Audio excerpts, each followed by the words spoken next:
अहंकार विनाश का रास्ता। बाघ और गाय की कहानी।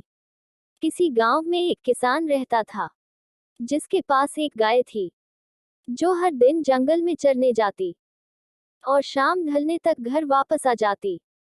एक दिन वह गाय घास चरने के लिए जंगल गई थी। शाम ढलने के करीब था। उसने देखा कि एक बाघ उसकी तरफ दबे पांव बढ़ रहा है। वह डर के मारे इधर उधर भागने लगी। वह बाघ भी उसके पीछे पीछे दौड़ने लगा। दौड़ते हुए गाय को सामने एक छोटा सा तालाब दिखाई दिया। घबराई हुई गाय उस तालाब के अंदर घुस गई। वह बाघ भी उसका पीछा करते हुए तालाब के अंदर घुस गया। तब उन्होंने देखा कि वह तालाब गहरा नहीं था, उसमें पानी कम था और वह कीचड़ से भरा हुआ था। उन दोनों के बीच की दूरी काफी कम थी, लेकिन अब वह कुछ नहीं कर पा रहे थे।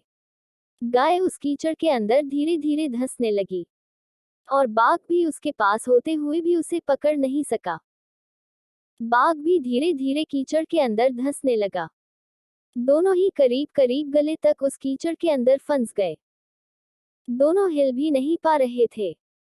गाय के करीब होने के बावजूद वह बाघ उसे पकड़ नहीं पा रहा था।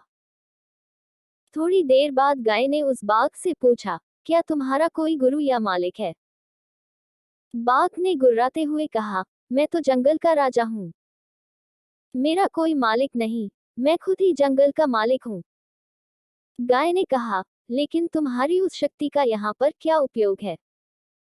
उस बाघ ने कहा, तुम भी तो फंस गई हो और मरने के करीब हो। तुम्हारी भी तो हालत मेरे जैसी ही है। गाय ने मुस्कुराते हुए कहा, बिल्कुल नहीं। मेरा मालिक जब शाम को घर आएगा और मुझे वहां पर नहीं पाएगा, तो वह ढूंढते हुए यहाँ जरूर आएगा और मुझे इस कीचड़ से निकालकर अपने घर ले जाएगा। तुम्हें कौन ले जाएगा? थोड़ी ही देर बाद सच में एक आदमी वहां पर आया और गाय को कीचड़ से निकालकर अपने घर ले जाने लगा। जाते समय गाय और उसका मालिक दोनों एक दूसरे की तरफ कृतज्ञता पूर्वक देख रहे थे।